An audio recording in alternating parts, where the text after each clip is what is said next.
ನಮಸ್ಕಾರ, ನ್ಯಾಷನಲ್ ಸ್ಪೆಷಲ್ಗೆ ಸ್ವಾಗತ. ನಾನು ಪಲ್ಲವಿ. ಬೆಳಗ್ಗೆಯಿಂದ ನ್ಯೂಸ್ ಚಾನೆಲ್ ಆಗಿರಬಹುದು, ಸೋಷಿಯಲ್ ಮೀಡಿಯಾ ಆಗಿರಬಹುದು, ಎಲ್ಲೇ ನೋಡಿದ್ರು ಕೂಡ ಚೈತ್ರಾ ಕುಂದಾಪುರ ಅವರ ಹೆಸರು ಹೆಚ್ಚಿನದಾಗಿ ಓಡಾಡ್ತಾ ಇದೆ. ಏನಿದು ಅವರ 5 ಕೋಟಿ ಕತೆ? ಬಿಗ್ ಬಾಸ್ ಆದಮೇಲೆ ಚೈತ್ರಾ ಇಮೇಜ್ ಸ್ವಲ್ಪ ಬಿಲ್ಡ್ ಆಗಿತ್ತು. ಅದೇ ರೀತಿಯೇ ಚೈತ್ರಾ ಕುಂದಾಪುರ ಅವರ ಮದುವೆ ಆದಮೇಲೆ ಯಾಕೆ ಈ ರೀತಿ ಅವರ ತಂದೆ ಆರೋಪವನ್ನು ಮಾಡ್ತಿದ್ದಾರೆ? ಅವರ ಆರೋಪವಲ್ಲ, ನಿಜನ? ಚೈತ್ರಾ ಅವರು ಏನು ತಿರುಗೇಟು ಕೊಟ್ಟರು ಎಲ್ಲವನ್ನು ನಾನು ಹೇಳ್ತಾ ಹೋಗ್ತೀನಿ. ಚೈತ್ರಾ ಕುಂದಾಪುರ ಲೈಕ್ ಈ ಹೆಸರು ಕೇಳಿದ ತಕ್ಷಣ ನಮಗೆ ನೆನಪಾಗೋದು ಹಿಂದೂ ಪರ ಹೋರಾಟಗಾರ್ತಿಯಾಗಿದ್ದರು, ಹಾಗೆ ಗುರುತಿಸ್ಕೊಂಡಿದ್ರು ತಮ್ಮನ್ನು ತಾವು. ಆದರೆ ಬೆಳಗ್ಗಿಂದ ಅವ್ರ ಬಗೆಗಿನ ಒಂದಷ್ಟು ವಿಚಾರಗಳನ್ನ ನಾವು ನೋಡ್ಕೊಳ್ತಾನೆ ಬರ್ತಾ ಇದ್ದೀವಿ. ಸಾಕಷ್ಟು ಆರೋಪ ಕೇಳಿ ಬರ್ತಿದೆ ಅವ್ರ ವಿರುದ್ಧ. ಏನಿದು ಆರೋಪ ಅಂತ ನಾನು ಹೇಳ್ತಾ ಹೋಗ್ತೀನಿ. ಮೊದಲೆಲ್ಲ ಚೈತ್ರಾ ಅಂತಂದರೆ ಸಾಕು, ಹಿಂದೂ ಪರ ಹೋರಾಟಗಾರ್ತಿ, ಫೈರ್ ಬ್ರ್ಯಾಂಡ್ ಆಗಿ ಗುರುತಿಸ್ಕೊಂಡಿದ್ರು. ಅದಾದ ನಂತರ 5 ಕೋಟಿ ವಂಚನೆ ಅಂತಂದರೆ ಬೇರೆಯವರಿಗೆ ಟಿಕೆಟ್ ಕೊಡಿಸೋದಾಗಿ ಚೈತ್ರನ ಮೇಲೆ ವಂಚನೆ ಆರೋಪ ಬಂದಿತ್ತು. ಅವ್ರ ಮೇಲೆ ಆರೋಪ ಅವ್ರ ಮೇಲಿತ್ತು. ನಂತರದಲ್ಲಿ ಚೈತ್ರಾ ಅವರು ಬಿಗ್ ಬಾಸ್ಗೆ ಬರ್ತಾರೆ.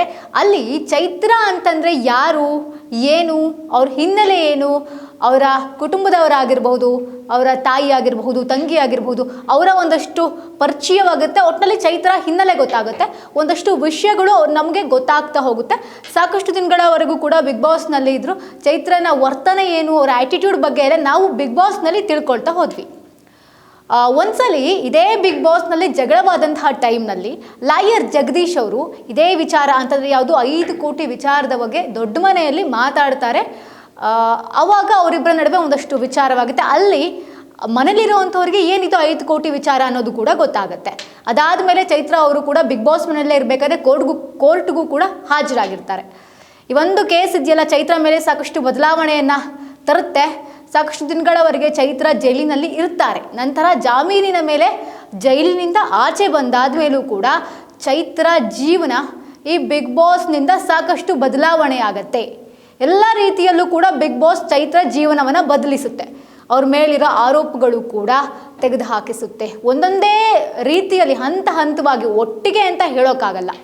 ಬಿಗ್ ಬಾಸ್ನಿಂದ ಚೈತ್ರಾ ಜನರಿಗೆ ಹೆಚ್ಚಾಗಿ ಇಷ್ಟವಾಗ್ತಾ ಹೋಗ್ತಾರೆ, ಹತ್ತಿರವಾಗ್ತಾ ಹೋಗ್ತಾರೆ.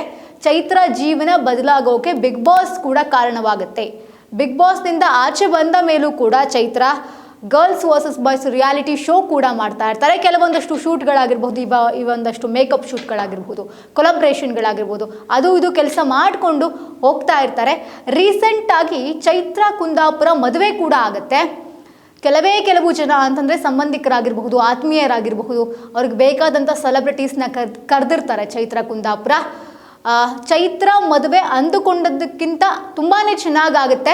ಇದನ್ನು ಖುದ್ದಾಗಿ ಚೈತ್ರಾ ಕುಂದಾಪುರನೇ ಸಂತೋಷ ವ್ಯಕ್ತಪಡಿಸಿದ್ದಾರೆ ತಮ್ಮ ಮದುವೆ ಬಗ್ಗೆ.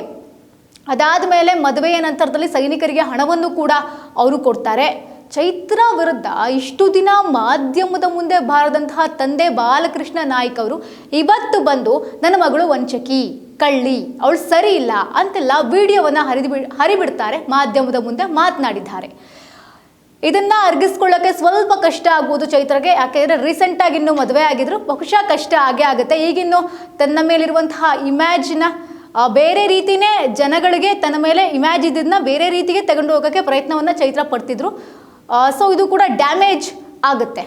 ಅಂದರೆ ಆಕೆ ನನ್ನ ಮದುವೆಗೂ ಕೂಡ ಕರೆದಿಲ್ಲ, ನಾನು ಮದುವೆಗೆ ಹೋಗಿಲ್ಲ, ಈ ಮದುವೆಯನ್ನು ನಾನು ಒಪ್ಪೋದೇ ಇಲ್ಲ ಅಂದರೆ ಚೈತ್ರಾ ಅವರ ತಂದೆ ಆರೋಪವನ್ನು ಮಾಡಿದ್ದಾರೆ. ಸಾಕಷ್ಟು ವಿಡಿಯೋವನ್ನು ಕೂಡ ನಾವು ಗಮನಿಸ್ತಾ ಇರಬಹುದು, ಸೋಷಿಯಲ್ ಮೀಡಿಯಾದಲ್ಲಿ ಓಡಾಡ್ತಾ ಇದೆ ಚೈತ್ರಾ ಕುಂದಾಪುರ ಅವರ ತಂದೆಯ ವಿಡಿಯೋಗಳು. ಚೈತ್ರಾ ಮತ್ತು ಆಕೆಯ ಪತಿ ಇಬ್ಬರೂ ಕೂಡ ಕಳ್ಳರು ಅಂತ ಒಂದು ಆರೋಪವನ್ನು ಮಾಡಿದ್ದಾರೆ. 5 ಕೋಟಿ ವಂಚನೆಯಲ್ಲಿ ಅವರಿಬ್ಬರೂ ಕೂಡ ಸೇರ್ಕೊಂಡಿದ್ದಾರೆ ಅಂತ ಹೇಳ್ತಾರೆ. ಇದರಲ್ಲಿ ನನ್ನ ಪತ್ನಿ ಕೂಡ ಚೈತ್ರಾಗೆ ಬೆಂಬಲಕ್ಕೆ ನಿಂತಿದ್ದಾಳೆ, ಇವರೆಲ್ಲ ಹಣದ ಆಸೆಗಾಗಿ ಹೀಗೆ ಮಾಡ್ತಾ ಇದ್ದಾರೆ ಅಂತ ತನ್ನ ಕುಟುಂಬದ ಮಾನ ಮರ್ಯಾದೆಯನ್ನು ಚೈತ್ರಾ ಅವರ ತಂದೆ ತೆಗೆದುಹಾಕಿದ್ದಾರೆ. ಈ ಹಿಂದೆ ನಾವು ಗಮನಿಸಬಹುದು, ಗೋವಿಂದ ಬಾಬು ಪೂಜಾರಿ ಪ್ರಕರಣದಲ್ಲೂ ಕೂಡ ಇವರು ಹಣ ಹಂಚ್ಕೊಂಡಿದ್ದಾರೆ. ನನಗೆ ನನ್ನ ದೊಡ್ಡ ಮಗಳು ಮಾತ್ರ ಆಸರೆ ಅಂತ ಅವರ ತಂದೆ ಹೇಳಿದ್ದಾರೆ. ನಾನು ಹಾಗೆ ನನ್ನ ಮಗಳು ನಿರಪರಾಧಿ, ಅವ್ರ ಮಗಳು ಅಂದರೆ ಯಾರು, ದೊಡ್ಡ ಮಗಳು ನಿರಪರಾಧಿ, ಅದನ್ನು ಬಿಟ್ಟರೆ ಯಾರೂ ಕೂಡ ನನ್ನ ಮನೇಲಿ ಸರಿ ಇಲ್ಲ ಅಂತ ಅವರು ಹೇಳ್ಕೊಂಡಿದ್ದಾರೆ.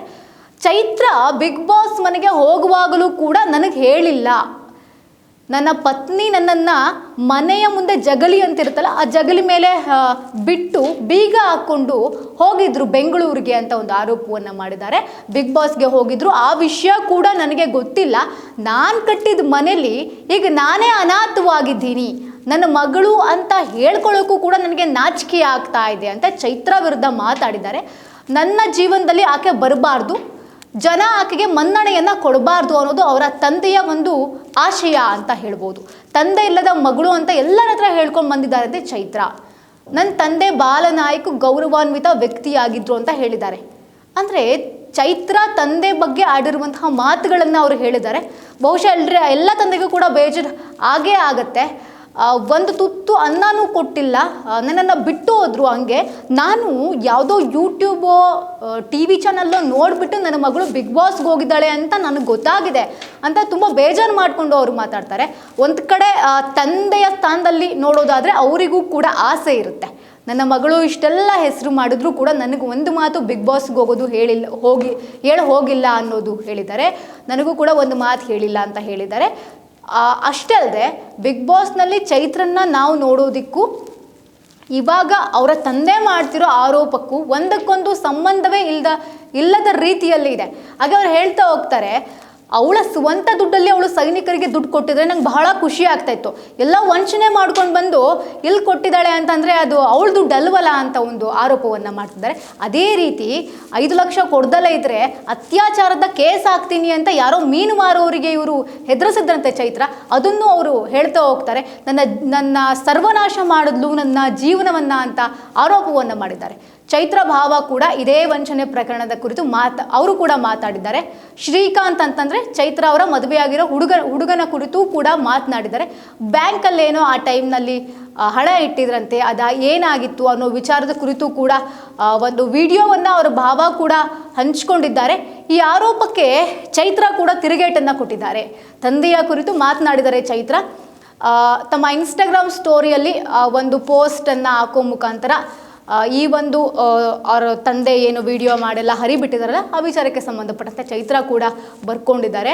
ಕುಡುಕ ತಂದೆಯ ಚಿತ್ರಹಿಂಸೆ ಅನುಭವಿಸಿದವರಿಗಷ್ಟೇ ಗೊತ್ತು ಆ ಮಕ್ಕಳು ಹೆಂಗೆ ಜೀವನ ಮಾಡ್ತಿದ್ದಾರೆ ಅಂತ. ಎಂತಹ ಮಕ್ಕಳಿಗೂ ಈ ಕುಡುಕ ತಂದೆ ಸಿಗಬಾರ್ದು. 2 ಕ್ವಾರ್ಟರ್ ಕೊಟ್ಟರೆ ನನ್ನ ಮಕ್ಕಳೇ ದೇವರು, ಅವರೇ ನನಗೆಲ್ಲ ಅನ್ನುವವರ ಮಾತಿಗೆ ಬೆಲೆ ಕೊಡುವವರು ಮೂರ್ಖರಾಗ್ತಾರೆ ಅಂತ ಬರೆದುಕೊಳ್ಳುವ ಮೂಲಕ ಚೈತ್ರ ಕೂಡ ಈ ಒಂದು ವಿಚಾರಕ್ಕೆ ತಿರುಗೇಟನ್ನು ಕೊಟ್ಟಿದ್ದಾರೆ. ಈ ವಿಡಿಯೋ ನೋಡಿದ್ರೆ ಬಹುಶಃ ನೋಡ್ತಿರೋರಿಗೆ ಅನಿಸಬಹುದು, ಅವ್ರ ತಂದೆ ಮಾಡಿರೋ ವಿಡಿಯೋ ನೋಡಿದ್ರೆ ಅವರು ಕುಡ್ದಿದ್ದಾರೆ ಅನ್ನೋ ರೀತಿ ಏನಿಲ್ಲ, ನಾರ್ಮಲ್ ಆಗಿ ಮಾತಾಡಿದರೆ. ಬಟ್ ಏನೋ ವಿಚಾರ ನಮಗೆ ಗೊತ್ತಿಲ್ಲ, ಅವ್ರ ವೈಯಕ್ತಿಕ ವಿಚಾರ. ಒಟ್ಟಿನಲ್ಲಿ ಮನೆ ವಿಚಾರನ ಬೀದಿಗೆಳೆದು ತಂದಿದ್ದಾರೆ. ತನ್ನ ಜೀವನವನ್ನು ಈಗ ಕಟ್ಕೊಳ್ತಿರುವಂತಹ ಚೈತ್ರ ಇಮ್ಯಾಜ್ ಡ್ಯಾಮೇಜ್ ಮಾಡ್ತಿದ್ದಾರೆ ಅಂತ ಹೇಳ್ತಿದ್ದಾರೆ. ಚೈತ್ರ ಪರವಾದವರು, ಚೈತ್ರ ಅವರ ಅಭಿಮಾನಿಗಳು ಅಂತ ಹೇಳಬಹುದು. ಈ ಒಂದು ವಿಚಾರದ ಬಗ್ಗೆ ಒಂದಷ್ಟು ಒಂದಷ್ಟು ವಿರೋಧ ಚರ್ಚೆಗಳು ಕೂಡ ಹೆಚ್ಚಾಗ್ತಾನೇ ಇದೆ. ಎಲ್ಲಿವರೆಗೂ ಹೋಗುತ್ತೆ ಈ ವಿಷಯ ಅನ್ನೋದನ್ನು ಕೂಡ ಕಾದು ನೋಡಬೇಕಾಗಿದೆ. ಇದಾಗಿತ್ತು ಈ ಹೊತ್ತಿನ ಸ್ಪೆಷಲ್. ನೋಡ್ತಾರೆ ನ್ಯಾಷನಲ್ ಟಿವಿ.